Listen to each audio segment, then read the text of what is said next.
Welcome to Samba Samba. Enjoy the video. In this video, I will show how to make chicken tuna salad. Start by gathering cooked chicken, canned tuna, mayo, celery, onion, lemon, and seasonings. Chop vegetables finely and shred chicken for consistent texture. Combine proteins in a large bowl so each bite is balanced. Taste as you go and adjust lemon, salt, or mayo to reach your preferred creaminess. I'll walk you through mixing. When mixing, be gentle so the tuna keeps some texture while the chicken binds the salad.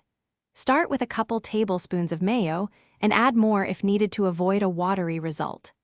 Brighten the mix with lemon juice and a pinch of salt, then stir in chopped herbs for freshness.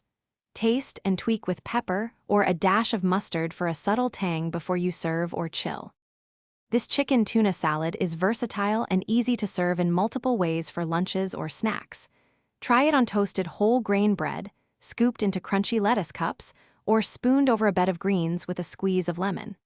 For texture, mix in chopped apple or toasted walnuts. Keep any leftovers in an airtight container and enjoy within 3 days for best flavor and freshness.